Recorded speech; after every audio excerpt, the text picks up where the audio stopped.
Tuhan yang terkasih, mari kita bersama-sama masuk di dalam doa pemberitaan firman sebelum kita mendengarkan kebenaran firman Allah. Bapa dalam surga, satukan hati kami untuk kami sungguh-sungguh bisa meneduhkan diri dan hati kami, merendahkan hati kami, sehingga kami punya kelembutan tatkala kami menerima kebenaran firman Allah, untuk membimbing bagaimana kami menjalani kehidupan di dalam keseharian kami, khususnya dalam bulan keluarga. Kami bisa melakukan peran-peran kami dengan sebaik-baiknya dengan masing-masing dalam keluarganya masing-masing. Berfirmanlah, kami siap untuk mendengar. Dalam nama Tuhan Yesus kami berdoa, amin. Shalom Ibu Bapak sekalian. Terima kasih saudara-saudara. Bogor adalah kota yang sangat disukai oleh orang Jakarta, karena Jakarta tempat yang panas dan banyak polusi dan juga banyak korupsi. Ya, jadi polusi dan korupsi. Jadi Bogor itu sebenarnya tempat buat rehat, retreat. Kita akan belajar saudara-saudara sebuah tema, yaitu tema bergumul, berubah, dan berbuah. Bergumul, berubah, dan berbuah. Kita lihat bagian firman Tuhan yang terambil dalam Markus pasal 4 ayat 26 sampai dengan ke-29. Markus pasal 4 ayat yang ke-26 sampai dengan ke-29. Demikian bunyi firman Tuhan. Lalu kata Yesus, beginilah hal kerajaan Allah, itu seumpama orang yang menaburkan benih di tanah, lalu pada malam hari ia tidur, dan pada siang hari ia bangun, dan benih itu mengeluarkan tunas, dan tunas itu makin tinggi. Bagaimana terjadinya tidak diketahui orang itu. Bumi dengan sendirinya mengeluarkan buah, mula-mula tangkainya, lalu bulirnya, kemudian butir-butir yang penuh isinya dengan bulir itu. Apabila buah itu sudah cukup masak, orang itu segera menyabit, sebab musim menuai sudah tiba. Berbahagia mereka yang menjalankan, merenungkan firman Tuhan dalam kehidupannya.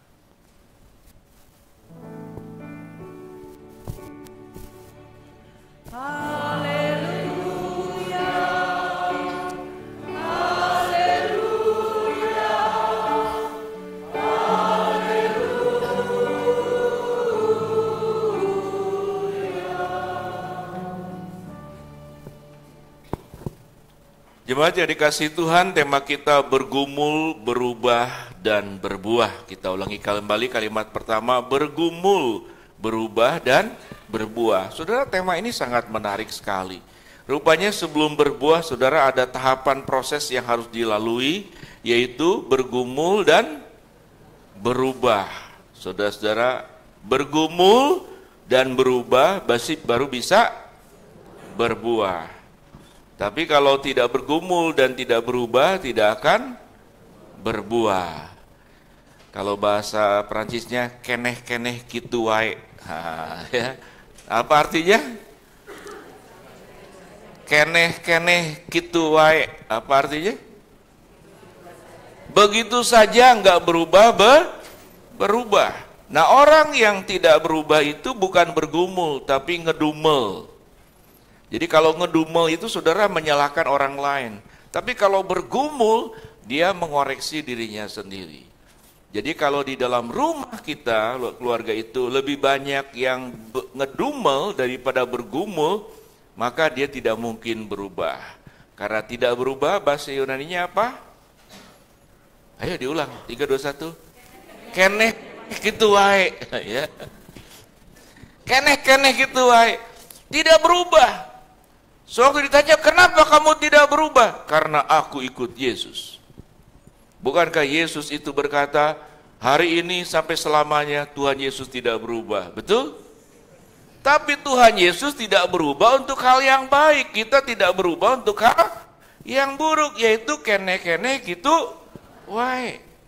Nah, keneh gitu wae itu ada, saudara-saudara, bahasa Mandarinnya itu hasil asimilasi dengan bahasa Sunda.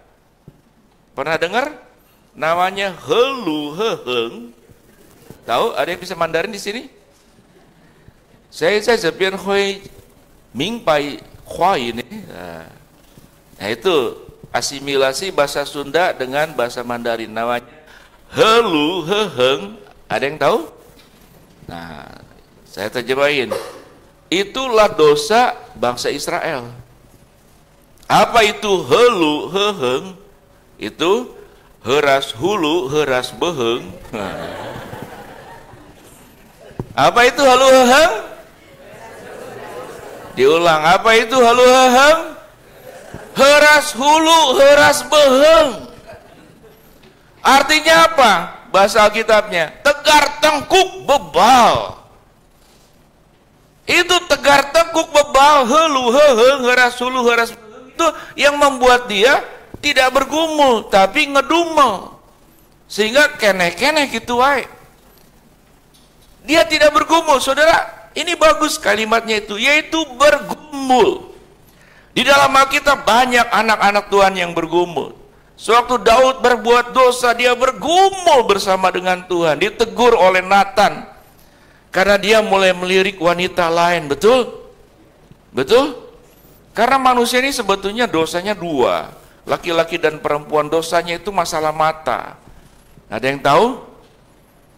Kalau wanita itu, saudara, dosanya dari mata, dua-duanya dari mata. Walaupun mata saudara itu normal, tidak pakai kacamata, tapi kita punya dosa mata. Yaitu kalau wanita itu dosanya mata duitan. Tapi sekarang banyak laki-laki mata duitan juga ya. Tapi rupanya wanita lebih cerdas. Karena apa? Kalau mata duitan itu, saudara, alasannya jelas. Dan itu benar. Ya, duit itu hal yang berharga, betul? Jadi kalau lihat duit, wah matanya, jadi matanya yang sipit kayak saya lihat duit, langsung besar. Tapi yang matanya besar langsung keluar matanya. Itu serem ya. Ya, wanita lebih cerdas, laki-laki itu bodoh. Karena apa? Karena laki-laki itu mata keranjang. Betul nggak? Tahu keranjang? Nah, keranjang sampah itu loh. Betul? Lihat keranjang jelalatan. Laki-laki itu bodoh. Tapi ternyata laki-laki itu banyak tipu daya. Kayak kita tidak tahu kan, apa yang disebut mata keranjang, selalu identiknya itu mata keranjang itu, kalau lihat perempuan kan jelalatan. Tapi hubungannya apa yang nggak ada kaitannya dengan mata keranjang? Kalau duit kan jelas, betul? Tak banyak wanita tidak tahu. Saya jelaskan sekarang ya. Kenapa kalau laki-laki lihat wanita itu mata keranjang? Karena itulah niat utama laki-laki setiap lihat wanita. Tahu kenapa? Setiap wanita yang cantik yang dia sukai, maka tujuan akhirnya adalah wanita itu akan dibawa kemana? Tuh bapak itu kencang, Pak, pengalaman Pak. Pak jawab jangan kencang-kencang, apalagi istri di sebelah Pak. Kalau berdua ribut jangan salahkan saya ya, pulang ke rumah ya. Maaf Pak ya. Itu karena bapak sendiri yang kencang jawabannya. Yaitu mata apa? Mata keranjang. Memang laki-laki. Di satu pihak kita tahu laki-laki itu bergumul. Jangan salahkan laki-laki. Karena laki-laki itu saudara diberikan hormon testosteron. Tahu hormon testosteron? Itu hormon kejantanan laki-laki. Nah, kalau saudara-saudara laki-laki itu ini gagah gitu, itu hormon testosteronnya itu biasanya itu sudah tinggi, dan biasanya memang itu di kelemahan kita laki-laki. Jadi setiap wanita lemah lihat uang, dan setiap laki-laki lemah lihat apa? Lihat wanita, betul? Ya, itu hormon testosteron.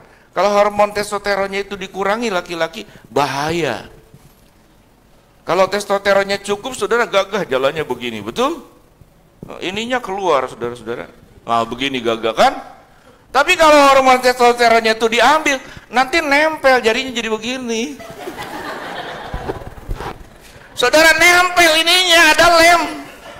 Saudara mau punya pendeta kayak begini? Nempel ininya. Ya. Jadi kita mengatakan, kita lihat pada ayat yang ke-26, kerajaan Allah itu menabur benih yang di tanah. Jadi artinya apa? Itu bergumul. Harus menabur benih yang baik, bukan benih yang buruk. Karena Alkitab pada catatan, saudara-saudara, kalau kita baca di dalam Injil Matius 12 ayat yang ke-33, dari buah yang baik dan buah yang buruk sangat tergantung bersumber dari pohonnya. Jadi harus menabur benih yang baik, itu bergumul. Ya, tapi kalau ngedumel itu menabur benih yang buruk. Apa itu benih yang buruk? Benih perpecahan. Betul? Benih kebencian. Benih apa lagi? Itu yang buruk. Tapi kalau benih yang baik itu benih cinta kasih, benih kerukunan, ya. Itu yang Tuhan mau, menaburkan benih di tanah. Apa yang dimaksud menaburkan benih? Menaburkan benih adalah tugas bagian apa? Bagian kita. Kita lakukan, jangan berkata, aduh tidak mungkin, aduh tidak bisa, aduh tidak mungkin, aduh tidak bisa. Itu ngedumel. Tapi kalau saudara bergumul itu, dia akan berjuang, dia percaya. Seburuk-buruknya rumah tangga kita pasti bisa diperbaiki, amin. Seburuk-buruknya saudara-saudara rumah tangga kita, pasti ada yang lebih buruk dari rumah tangga kita. Jadi ya terimain aja, nggak usah berubah. Nah, itu saudara bukan bergumul. Bergumul bagaimana menjadi lebih baik. Dan orang yang bergumul, saudara-saudara, matanya itu tertuju kepada diri sendiri, bukan tertuju kepada orang lain. Apa yang salah? Sewaktu istri tidak puas, suami tidak puas, anak-anak berontak, tidak akan menyalahkan orang lain. Tapi kalau menyalahkan orang lain namanya ngedumel, bukan bergumul, menyalahkan orang lain. Tetapi kalau bergumul itu, kenapa istri saya tidak bahagia ya? Mungkin saya jadi suami kurang bertanggung jawab. Kenapa orang tua tidak membanggakan saya ya? Ya mungkin kita jadi anak lebih banyak melukai orang tua. Jadi itu yang namanya bergumul.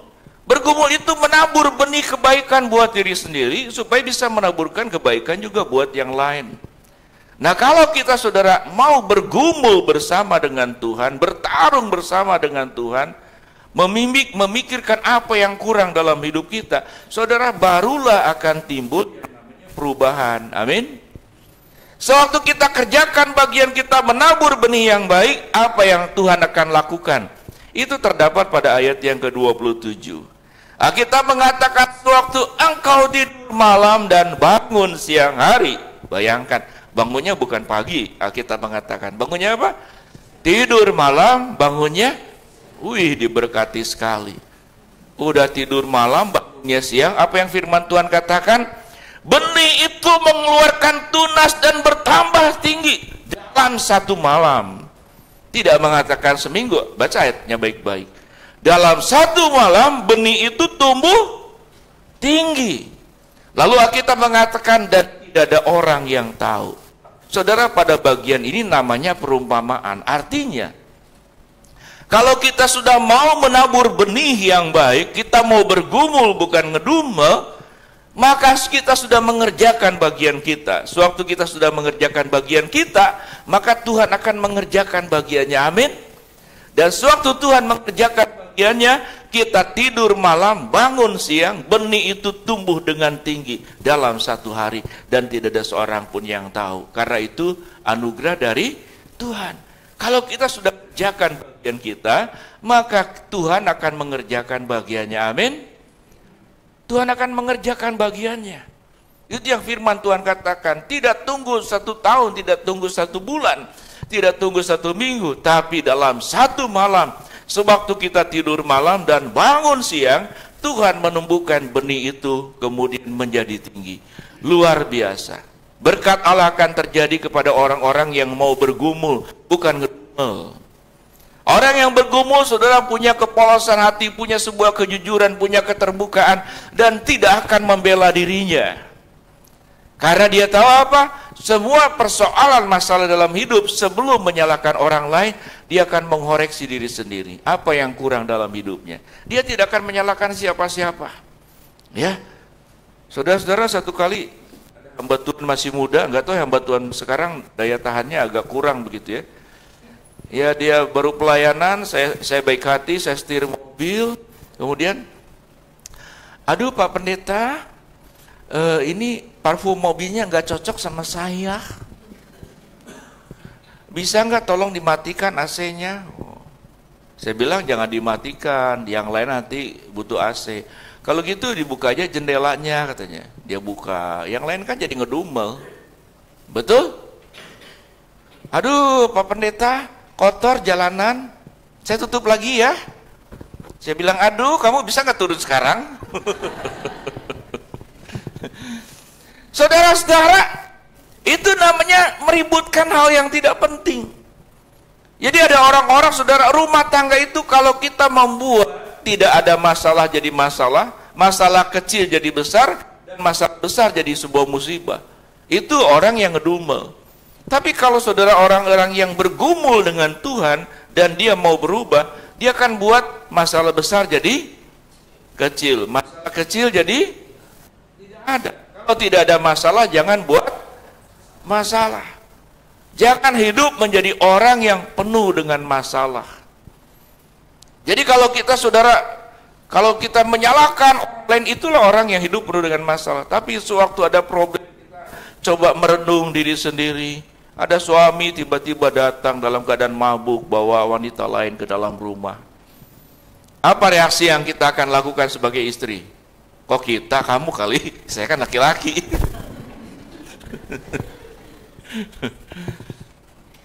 Apa yang akan ibu-ibu lakukan? Saudara, kalau seorang istri yang dia bergumul, kalau suami kemudian tidak setia, dia akan layanin dulu suami dengan wanita barunya, layani makan, ya. Ini istri baik atau istri stres? Tuangkan kopi, bagaimana? Masih cukup manis atau wah? Kemudian duduk di samping suaminya, suamiku, kenapa engkau bawa wanita lain? Apa yang kurang di dalam diriku?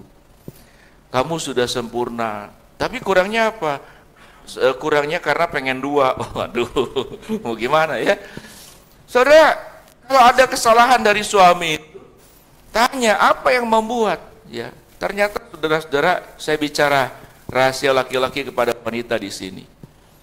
Ya, lelaki itu, saudara, kenapa jatuh? Bukan karena mata keranjang, tapi satu faktor, karena penerimaan.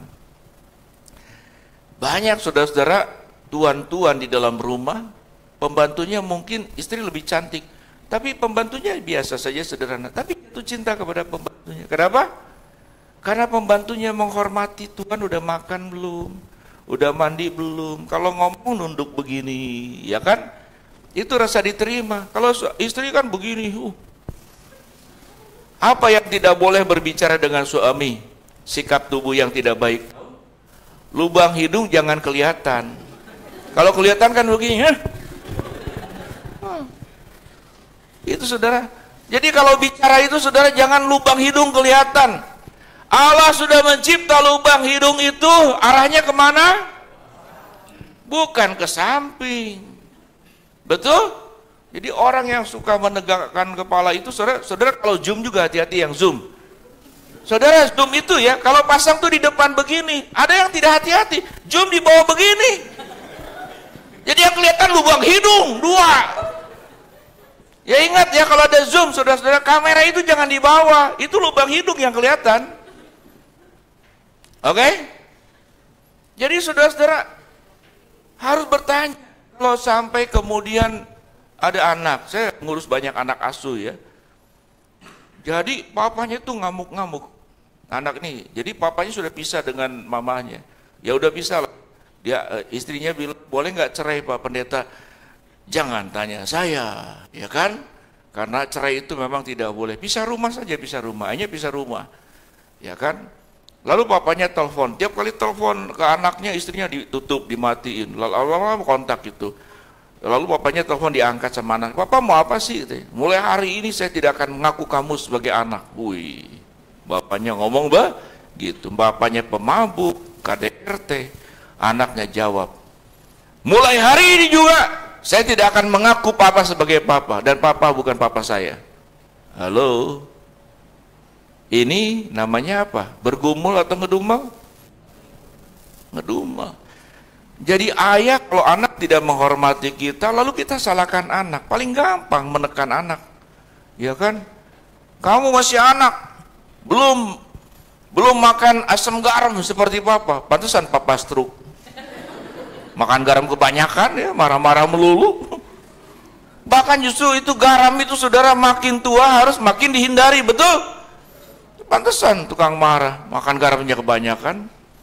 Ya kan, makan asamnya kebanyakan, makanya wajahnya nggak bisa gembira, betul?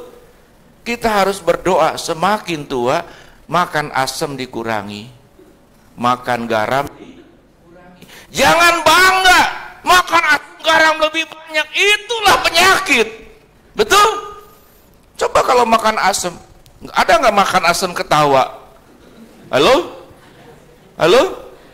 Itulah yang wajah Anda itu susah bahagia, nggak enak dilihat sama suami, merengut gitu ya. Jadi kalau keriput itu yang disalahkan umur, padahal enggak. Anda keriput karena apa? Yaitu karena kebanyakan makan asam. Jadi kulitnya itu ngumpul semua ke sini. Ya, pakai skincare juga percuma, nggak ada artinya. Orang hatinya keriput, betul? Jadi harus saudara bahagia. Kalau bahagia itu kulit tertarik ke samping, ya kan? Saya ketemu dengan orang saudara umur, dia lebih tua dari umurnya. Ya, kita berdoa kalau ada masalah itu harus cepat selesai. Itulah orang yang bergumul. Amin. Jadi kalau nangis saudara coba lihat, yang pipinya itu masih gadis ya, kulitnya masih mulus. Itu kalau nangis itu saudara air matanya cepat jatuhnya. Di sini jatuh, langsung jatuh hilang. Betul? Tapi kalau Anda asem mukanya itu kan banyak kerutan. Jadi air mata satu tetes perjalanannya jauh. Muter dulu. Wah. Dia cari lekak-lekuk di mana? Wah. Sampai bawa di sini ke atas lagi. Wah. Karena makan asemnya kebanyakan. Hidup ini banyak hal. Bawa uang sedikit, makanya supir-supir itu kesian. Saya suka lihat lewat saya naik motor kemana-mana sampai ke Jawa Tengah ya. Ada bilang, wih Pak Pendeta hebat naik motor ke Jawa Tengah. Itu nggak hebat, yang hebat itu nangku motor. Tulisan itu supir truk gitu ya. Tidak pulang kangen, mau pulang malu. Bahasa laki. Ada yang paham Pak wanita? Tidak pulang kangen, mau pulang malu. Kenapa? Karena pulang tidak bawa uang cukup, dia malu. Tapi kalau nggak pulang dia kangen. Hai wanita, itulah penderitaan kami para lelaki. Tetapi juga saya mengerti pergumulan wanita, betul? Halo? Iya kan? Lelaki itu suka sekali lihat wanita tuh yang begini. Betul? Tetapi sewaktu istrinya, jadi kalau wanitanya begini badannya, cintanya begini ke dalam. Tetapi kalau badannya mulai lurus, cintanya biasa-biasa aja. Tapi kalau badannya sudah melebar, cintanya juga ke yang lain. Kiri kanan. Laki-laki, kalau tubuh istrimu itu berubah menjadi tidak baik, kan penyebabnya engkau juga. Betul? Lahir anak satu, anak dua, anak tiga. Saudara, kulit itu saudara-saudara, ini perut ini, saudara seperti balon, tahu balon? Itu balon kalau ditiup, itu halus saudara luarnya. Coba kalau balon udah ditiup, dikempesin, kerip itu. Betul? Penyebabnya siapa? Ya engkau laki-laki. Istri saya pas melahirkan anak pertama, waduh saya dampingin, pakai daun sirih atau apalah ya, zaman dulu begitu kan ya. Saya dampingin sampai kemudian baik kembali. Tapi istri itu baik. Udah anak pertama susah begitu kan. Terus mau anak kedua, apakah istri menolak kalau? Tidak. Udah berjuang dari melahirkan, dikecilin lagi badan, digedein lagi sama suami. Iya kan? Dia berjuang lagi. Jadi itu pengorbanan istri. Nah kalau kita sudah orang yang suka bergumul itu selalu setiap kali ada apa-apa tuh belajar minta maaf, bukan cari kesalahan. Maafkan istriku, maafkan suamiku. Kalau aku mungkin seminggu ini kurang baik melayanimu, maafkan juga suamiku. Kalau mungkin karena kesibukan, aku tidak bisa berdandan dengan baik, dia bisa menjaga. Anak-anak juga sama, maafkan papa mama kalau aku mungkin mengecewakan. Orang tua juga minta maaf kepada anak ya. Maafkan kalau papa dan mama itu tidak bisa menjadi orang tua yang lebih baik daripada orang tua lain. Wah, saudara, hari-harinya penuh dengan maaf. Indah gak di rumah? Indah. Tapi kalau saling menyalahkan, apa yang terjadi? Sudah saling menyalahkan. Kalau sudah saling menyalahkan, responnya juga saling menyalahkan. Jadi kalau kita lihat di dalam Alkitab, saudara, kembali, kerajaan Allah itu seperti menabur benih di tanah, ya kan? Itu tugas kita, menabur benih, bergumul. Bagaimana tanah itu bisa subur? Itu kerjaan bagian kita, menabur seperti petani. Bagian yang kedua adalah bagiannya Tuhan. Waktu kita sudah kerjakan bagian kita, kita tertidur malam dan siang bangun, apa yang terjadi? Benih itu mengeluarkan tunas yang tinggi dan tidak ada yang tahu. Kalau kita sudah melakukan hal seperti ini, tidak hanya rumah tangga kita yang diberkati, orang lain pun diberkati. Pada ayat yang ke-29, buah itu masak, akan disabit dan dituai, dan buah itu saudara akan menjadi berkat buat banyak orang. Saudara-saudara, kalau tanam pohon gitu ya, kalau saudara beli buah ke pasar, ya sesuai kebutuhan kan, sekilo, 2 kilo, betul. Tapi kalau saudara pohon mangga, alpukat, di rumah saya ada alpukat di Bandung ya, tapi sekarang sudah tinggal di Jakarta. Saudara, waduh, itu alpukatnya banyak satu pohon. Apakah saya akan makan alpukat sepanjang hari? Halo? Tapi kalau sudah berbuah lebat, saudara bisa memberkati yang lain. Anak-anak kampung sebelah, Pak, permisi, mau minta alpukat boleh enggak? Iya, alpukat yang di mana? Ini yang dari pagar ke depan. Itu bagian saya. Enak aja. Pohonnya kan yang ditanam di saya. Ya anak-anak bayangin. Ya enggak apa-apa, ini kan buahnya keluar katanya. Ya ambil aja lah, saya bilang. Asal jangan lompat rumah. Dia habis, saudara-saudara. Ya tetangga kiri kanan minta bagi, ke gereja juga bagi. Sudah alpukat. Punya lemak yang baik alpukat. Amin. Kalau sudah berbuah banyak, tidak hanya kita yang diberkati, tapi orang lain pun juga diberkati. Ada rumah tangga yang bertengkar gitu, tetangga. Lalu mereka ribut.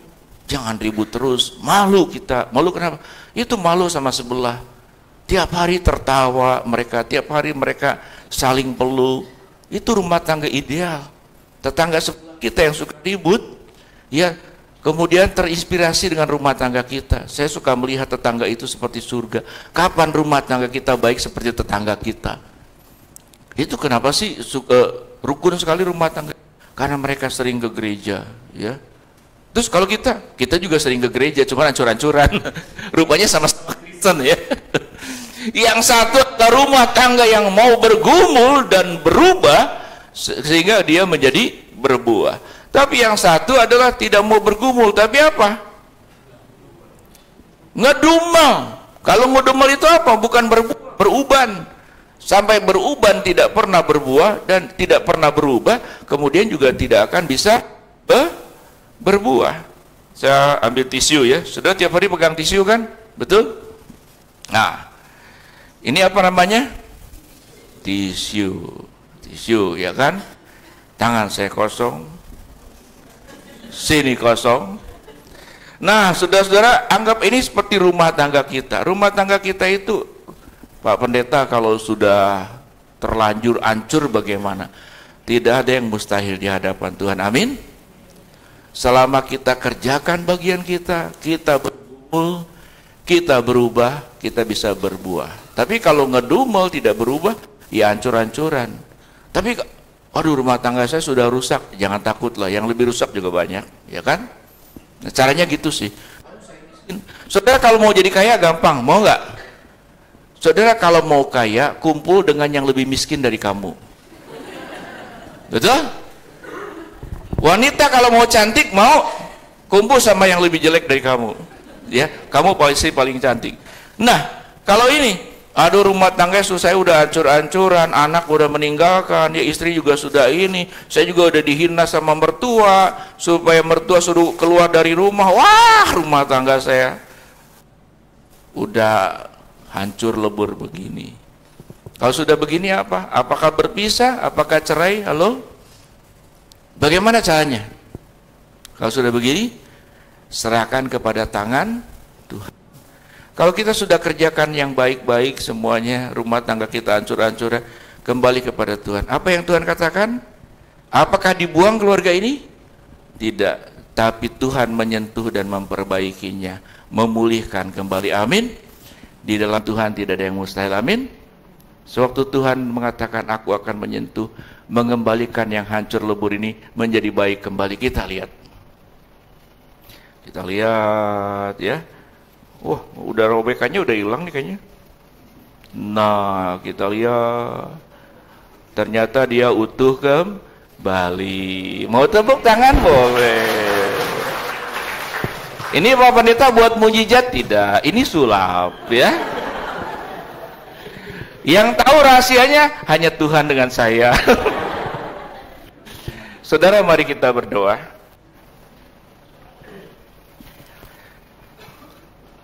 Sudah, kita akan masuk dalam saat teduh, saat hening. Biarlah Tuhan akan menolong kita agar kita menjadi rumah tangga yang mau bergumul, mau berubah dan berbuah.